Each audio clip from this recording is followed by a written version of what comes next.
Pack sizes can sometimes become an issue when you're scanning price lists and working on Amazon. The issue comes from how listings are created. Many times you may have a bottle with 100 gummy bears in it, and that comes off as a 100 pack. This, of course, will bring inaccurate data into your scanner. In Astro, you can go to your settings and disable the count of the pack sizes.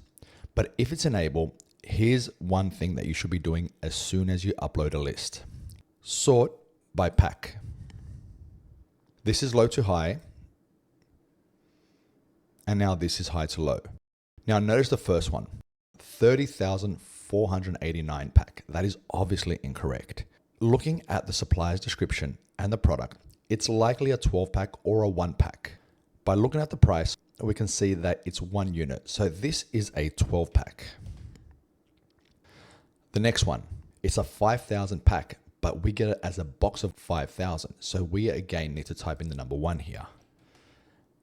Notice now a lot of these ASINs are all of a sudden profitable. So if you were to filter right off the bat, then you'll be getting a lot of incorrect results. This next one, it says 144 each.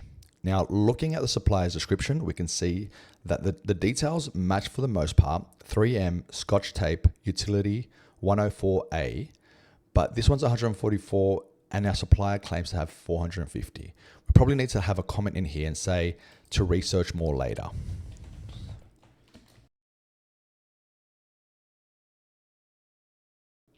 Let's go on to the next one.